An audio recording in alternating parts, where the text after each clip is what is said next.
সবার আগে মা উমা, তারপরে মা শ্যামা, তারপরেই মা হেমন্তিকা। হেমন্তিকা অর্থাৎ জগদ্ধাত্রী পুজো। জগদ্ধাত্রী পুজো মানেই কিন্তু যে জায়গা দুটোর নাম আসবেই, চন্দননগর এবং কৃষ্ণনগর।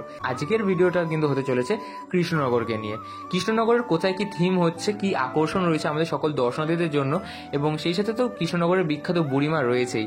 তো সেই সমস্ত তথ্যের সাথে কিন্তু হতে চলেছে আজকের ভিডিও। শেষ অবধি দেখতে থাকো, আর স্কিপ করলে কিন্তু ইনফরমেশন মিস করে যাবে। তো চলো বেশি দেরি না করে শুরু করছি আজকের ভিডিও। তো আমি রয়েছি পিয়ুষ দাস এবং তোমরা দেখছো বং পিয়ুষ।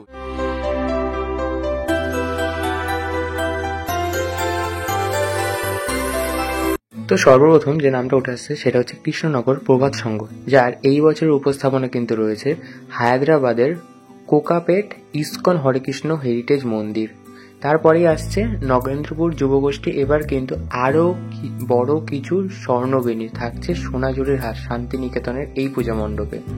তারপরেই কিন্তু রয়েছে রাধানগর শিব মন্দির বারোয়ারি, এবং তাদের উপস্থাপনা রয়েছে লোক আলোর আঙিনা, একটা লোক শিল্প কিন্তু তারা ফুটিয়ে তুলতে চলেছেন। তারপরেই কিন্তু রয়েছে কৃষ্ণমাতা রাধানগর নতুন বারোয়ারি। এই বছর তাদের উপস্থাপনা রয়েছে দায়বদ্ধতা, সমাজের প্রতি যে আমাদের দায়বদ্ধতা সেটাই কিন্তু তারা ফুটিয়ে তুলতে চলেছে।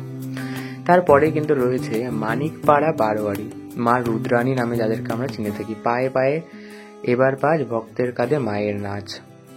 তারপর রয়েছে কৃষ্ণনগর পারিবারিক সংঘের এই বছরের উপস্থাপনায় হে আমার দেশ, আমাদের দেশ মাতাকে নিয়ে কিন্তু তাদের যে উপস্থাপনা সেটা কিন্তু তারা ফুটিয়ে তুলছেন।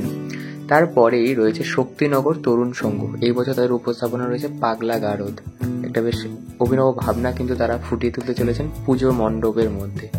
তারপরে রয়েছে কদমতলা বারোয়ারি, ভাবনার যেটি রয়েছে সেটা হচ্ছে ঈশ্বরের আরাধনা। হৈমন্তিকার উৎসবে কিন্তু ঈশ্বরের আরাধনা করবে এই ক্লাব। তারপরে রয়েছে অঞ্জনাপাড়া বারোয়ারি, ফুটিয়ে তুলছেন অভিশপ্ত গ্রাম, একটি যে হরার ভিলেজ সেটা কিন্তু তারা ফুটিয়ে তুলবেন। তারপরেই কিন্তু রয়েছে আমিনবাজার বারোয়ারি। Krishnanagar one of the best Jagaddhatri Puja কিন্তু এখানে হয়, এবং এবছরের উপস্থাপনা রয়েছে তিরুপতি বালাজি মন্দির। তারপরে রয়েছে রাধানগর আদি বারোয়ারি, যাদের এই বছরের উপস্থাপনা অপারেশন সিন্দুর, যেটা কিন্তু ইতিমধ্যে তোমরা দুর্গাপুজোয় কিন্তু দেখেছো। তারপরেই রয়েছে পল্লীশ্রী বারোয়ারি, ভাবনায় রয়েছে মৈথিলি বলে যে একটি উপস্থাপনার নাম তারা কিন্তু ব্যবহার করছেন তাদের উপস্থাপনা বাস্তবায়িত হতে। তারপর রয়েছে ঘূর্ণি শিবতলা বারোয়ারি, উপস্থাপনায় রয়েছে নারী নির্যাতন, বর্তমান সমাজ চিত্র কিন্তু তারা ফুটিয়ে তুলতে চলেছেন তাদের পুজোর মণ্ডপের মাধ্যমে। তারপরে রয়েছে নাগেন্দ্রনগর যুবগোষ্ঠীর স্বর্ণবেণী, একটি স্বর্ণবেণী কিন্তু তারা ফুটিয়ে তুলবেন, এবং পুজো কিন্তু প্রত্যেকটাই অপূর্ব। তারপরে রয়েছে কৃষ্ণনগর প্রভাত সংঘ, এই বছর যেটা তোমাদেরকে ইতিমধ্যে বললাম হায়দ্রাবাদের কোকাপেট ইসকন হরেকৃষ্ণ হেরিটেজ মন্দির। তারপরে কিন্তু রয়েছে রাধানগর নতুন বারোয়ারি, যেটা এই বছর উপস্থাপনা রয়েছে দায়বদ্ধতা, আমাদের যে দায়বদ্ধতা সমাজের প্রতি সেটাই কিন্তু তারা ফুটিয়ে তুলছেন। তারপর রয়েছে বনশ্রীপাড়া বারোয়ারি, তাদের উপস্থাপনা রয়েছে আত্মশুদ্ধি। আশা করি বুঝতে পারছো তারা কীভাবে তাদের যে উপস্থাপনা সেটা কিন্তু বাস্তবায়িত করবেন। তারপরে রয়েছে বাঘাডাঙ্গা বারোয়ারির নারী শক্তি, বাঘা মা নামে যাকে আমরা চিনি, সেই ক্লাব বা সেই সংস্থা কিন্তু এবার উপস্থাপনা করছে নারী শক্তি। তারপর রয়েছে ঘূর্ণি নবারণ সংঘ, চাইনা হতে উমা। হয়তো নামটা শুনে 2022-এর যে ট্যাগলাইন সেটা মনে পড়ছে, কিন্তু কিছুটা সেমনই কিন্তু এবারও তারা দেখাবেন। তারপর আছে রাধানগর শিব মন্দির বারোয়ারি, লোক আলোর আঙিনা কিন্তু তারা ফুটিয়ে তুলছেন তাদের পুজো মণ্ডপে এই বছর। তারপরেই রয়েছে রাধানগর অন্নপূর্ণা বারোয়ারি, দুধসাগর জলপ্রপাত অনেকেই ভিজিট করেছো, কোথায় রয়েছে কোন রাজ্যে অবস্থিত সেটা কিন্তু আমাদের জন্য হলো প্রশ্ন। তারপর রয়েছে সীমান্তপল্লী বারোয়ারি, ছোটদের সত্যজিৎ রায়কে নিয়ে কিন্তু তাদের যে উপস্থাপনা সেটা কিন্তু তারা ফুটিয়ে তুলতে চলেছেন, বেশ অভিনব কিন্তু ভাবনাটি। তারপর রয়েছে কানাইপল্লী বারোয়ারি, রঙিন কাগজের সাহায্যে কিন্তু তাদের যে উপস্থাপনা সেটা কিন্তু তারা ফুটিয়ে তুলছেন খুব দুর্দান্তভাবে। তারপরেই রয়েছে দেখো ক্লাব বন্ধুরা, উপস্থাপনার নাম দিয়েছেন গুরু। তারপর রয়েছে ক্লাব সংঘবদ্ধ, বদ্রীনাথ ধাম কিন্তু তারা ফুটিয়ে তুলছেন। তারপরে আছে সাপুরিয়াপাড়া বারোয়ারি, ভাবনায় প্রকাশ করছেন হারানো শিল্প। তারপরে রয়েছে গোলাপটি বারোয়ারি, তাদের উপস্থাপনায় মোদের গর্ব মোদের আশা। তারপর রয়েছে রায়পাড়া মালিপাড়া বারোয়ারি, রাজমহলের অন্তরাল, রাজমহলের যে অন্তর্মহল সেটা কিন্তু তারা ফুটিয়ে তুলছেন। তারপরে রয়েছে বউবাজার বারোয়ারি, রাঙামাটির কৃষ্টি। তারপর রয়েছে নেদের পাড়া বারোয়ারি, রয়েছে অক্সিজেন, পরিবেশে অক্সিজেনের ভূমিকা, অক্সিজেনের গুরুত্ব সেটাই কিন্তু তারা ফুটিয়ে তুলবেন। তারপর রয়েছে মল্লিকপাড়া জলকল বারোয়ারি, তাদের উপস্থাপনা রয়েছে আমেদাবাদের স্বামীনারায়ণ মন্দির। এই যে পোস্টগুলো দেখছো, এই প্রত্যেকটা পুজো তোমরা কিভাবে ঘুরে দেখবে সেটাও কিন্তু আসবে খুব তাড়াতাড়ি, তাই জন্য চ্যানেলটা সাবস্ক্রাইব করে পাশে থাকতে হবে। এই মুহূর্তে আমি কৃষ্ণনগরের যে অফিসিয়াল ফেসবুক পেজ আছে তাদের সাথে কিন্তু যোগাযোগ করে কিন্তু এই যে ব্যানার সেটা কিন্তু নিয়েছি, এবং সেই মারফত কিন্তু তোমাদের যে ইনফরমেশন সেটা কিন্তু আমি শেয়ার করছি। তারপর রয়েছে দেখো কালীনগর গভর্নমেন্ট কলোনি বারোয়ারি, তাদের কিন্তু রয়েছে কৈলাস তাণ্ডব, দেবাদিদেব মহাদেবকে নিয়ে কিন্তু তাদের উপস্থাপনা। তারপর রয়েছে মালিপাড়া ইন্দিরাপল্লী বারোয়ারি, একটি গাছ হাজার প্রাণ, গাছের গুরুত্ব কিন্তু তারা বোঝাতে চলেছেন তাদের পূজা মণ্ডপের মাধ্যমে।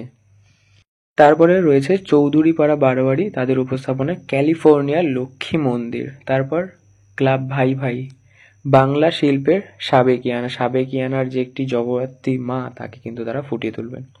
তারপর রয়েছে ঘূর্ণি প্যাট্রিয়ট ক্লাব, কাচের সাজসজ্জা, কাচের একটি মন্দির বা মণ্ডপ সেটা কিন্তু তারা ফোটাচ্ছেন। তারপর রয়েছে কাপড়ের পটি বারোয়ারি, উপস্থাপনায় বাঙালিয়ানা। তারপর রয়েছে দর্জিপাড়া বারোয়ারি, প্রকৃতির টানে মাটির শান্তির সন্ধানে, প্রকৃতির মধ্যে যে শান্তি সেইটাই কিন্তু তাদের মূল ভাবনা। তারপর রয়েছে রাজা রোড ষষ্ঠীতলা বারোয়ারি, উপস্থাপনায় প্রথা, ঘূর্ণি স্মৃতিসংঘ সোনার খনি, ক্লাব প্রতিভা হায়দ্রাবাদের উমেশ সিং প্যালেস। তারপর মানিকপাড়া বারোয়ারি, লাইট দিয়ে তৈরি চোখ ধাঁধানো মণ্ডপসজ্জা ও আলোকসজ্জা, অর্থাৎ তাদের মাতৃ প্রতিমা তো থাকছেই, সেই সাথে বিশেষ চমক হিসেবে তারা রাখছে লাইটের মণ্ডপসজ্জা এবং আলোকসজ্জা, অর্থাৎ আলোকসজ্জায় কিন্তু তারা অন্যান্য ক্লাবের থেকে কিন্তু টক্কর দিতে চলেছেন। তারপর রয়েছে ক্লাব রেনেসাস, সাবেকিয়ানার ছোঁয়া। তারপর রয়েছে নতুন পল্লী বারোয়ারি, বিপন্ন কুজন। তারপর রয়েছে ক্লাব রেইনবো, দিল্লির অক্ষরধাম মন্দির কিন্তু তারা ফুটিয়ে তুলছেন। তারপর রয়েছে ঘূর্ণি আদি ঘরামি বারোয়ারি, তাদের উপস্থাপনা রয়েছে কিন্তু উত্তরবঙ্গের ভয়াবহ বিপর্যয়।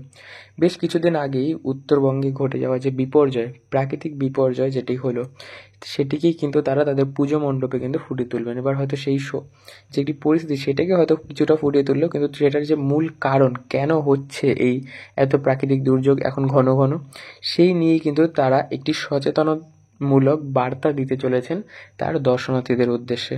তারপর রয়েছে রাজদূত ক্লাব, কি রয়েছে ভাবনা, আমরি বাংলাভাষী, আমরি বাংলা ভাষা, বাংলা ভাষাকে নিয়ে কিন্তু তারা যে তাদের উপস্থাপনা সেটা কিন্তু ফুটিয়ে তুলছেন। তো আজকের জন্য এটুকুই। 42 এখানে দেখতে পাচ্ছ, 19 থেকে 42, এবং এর আগে কিন্তু আরও যে পুজো সেগুলোটা প্রায় কম বেশি 40টা মতো কিন্তু পুজো দেখিয়ে দিলাম, 40 থেকে 45, এবং এগুলো হচ্ছে জাস্ট ক্লাবের নাম এবং তাদের ভাবনা বললাম। এবং পরবর্তী ভিডিও আসবে হচ্ছে কিভাবে তোমরা এই পুজোগুলো ঘুরবে, রুট এবং লোকেশন সমেত কিন্তু আসবে এই চ্যানেলেই খুব তাড়াতাড়ি। তো ততক্ষণে সাবস্ক্রাইব করে পাশে থাকো, আর ততক্ষণে টেক কেয়ার, আর সকলে সুস্থ থাকো, ভালো থাকো, আর বন্ধুদের শেয়ার করে দাও, তারাও যাতে জানতে পারে। তো টাটা।